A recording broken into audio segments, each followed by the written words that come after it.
Bonjour et bienvenue sur Nipub, chers abonnés, j'espère que vous allez bien.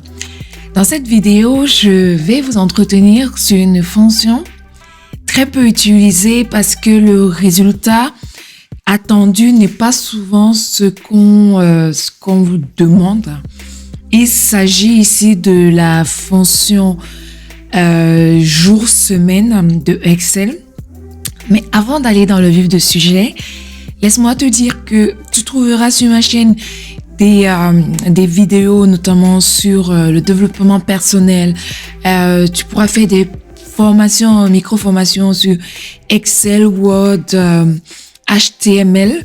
Et n'hésite surtout pas aussi à me contacter directement via le volet commentaires si tu veux avoir une information beaucoup plus approfondie.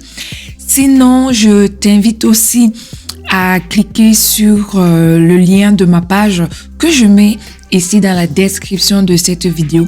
Tu me trouveras notamment sur Superprof où tu pourras demander un cours gratuit. Le premier cours, il est gratuit pour que je travaille avec toi où j'essaie d'analyser ton besoin pour t'aider au mieux. Dans cette vidéo, nous allons donc parler, comme j'ai déjà dit, de la fonction jour-semaine. La fonction jour-semaine dans Excel renvoie le jour de la semaine correspondant à une date. En fait, qu'est-ce que ça veut dire?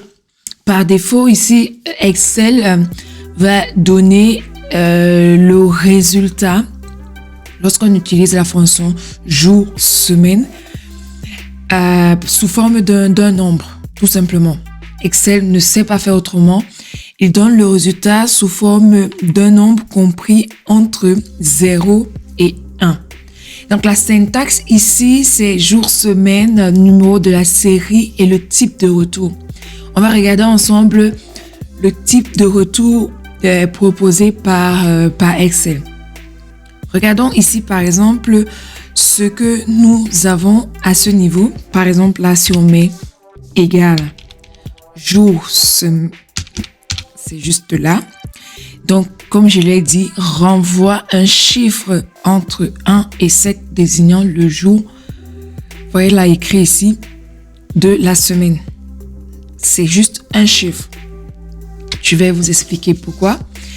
Ici, on va aller chercher le numéro de la série. Ça veut dire la date qu'on veut transformer en jour de la semaine. Ensuite, en faisant point virgule, on a plusieurs types de retours ici. Par exemple, le numéro 1, il nous dit que le chiffre 1 correspond à dimanche. Donc, ça veut dire, si on commence dimanche, lundi, mardi, mercredi, jeudi, ça veut dire que dimanche est 1, lundi, ça sera 2, mardi, ça sera 3 et ainsi de suite. Mais comme nous, on sait de toutes les façons que la semaine, ça commence lundi, mardi, mercredi, jeudi. Donc, on va aller chercher ici un type retour qui correspond à un 1 qui est égal à lundi, notamment le deuxième là, vous voyez. Le deuxième ici, c'est écrit chiffre de 1, entre parenthèses, lundi à 7 dimanche. Donc, ça veut dire que ça correspond à ce que nous voulons. Vous pouvez avoir d'autres types de retours, mais ce que nous, on va choisir ici, c'est le type 2. Donc, je double-clique sur le type 2, il me met 2, je ferme la parenthèse et ensuite, je fais entrer. Vous avez vu que à droite, j'ai le jour de la semaine. C'est ce que je disais, pas de panique, il y a toujours des parades, on trouve toujours des solutions, comment contourner un peu sur Excel quand on n'arrive pas à avoir le résultat qu'on veut directement. Donc, je vais tirer la formule et vous pourrez regarder par exemple ici à droite le calendrier. On peut bien évidemment constater à droite que le 1er février, c'était bien un mercredi. Le 2 février, un jeudi, ainsi de suite. Comment j'obtiens donc le mercredi, jeudi ou vendredi avec les chiffres? C'est tout simplement en utilisant une formule que je vous ai déjà montrée. C'est un si imbriqué. Donc, une combinaison de si. Si je viens regarder ici dans ma formule, je lui dis tout simplement, un peu comme quand on a regardé tout à l'heure le type retour en disant que le 1 correspond à lundi, le 2 à mardi, ainsi de suite.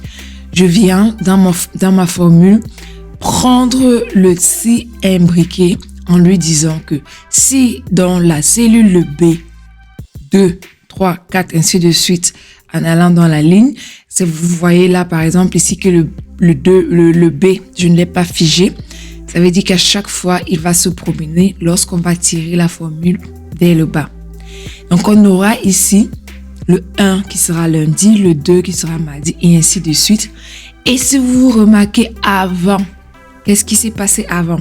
Ce qui s'est passé avant, je vais sortir de là, c'est que quand je n'ai rien, je n'ai pas de valeur dans ma colonne C.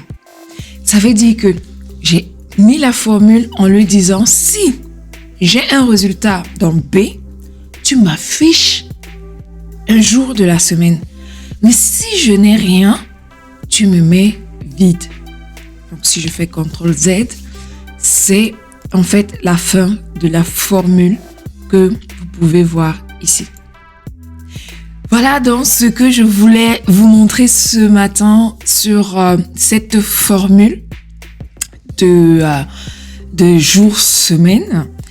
C'est vrai, comme je disais, Excel, effectivement, en fait, ne peut pas renvoyer tout de suite le lundi, le mardi, lorsqu'on utilise jour-semaine. S'il n'arrive pas à le faire parce qu'il n'est pas configuré comme ça. Microsoft Excel, on sait bien qu'il stocke les dates sous forme de numéros de série séquentiels afin qu'elles puissent être utilisées dans les calculs. D'où le fait qu'on est ici dans la colonne B des chiffres.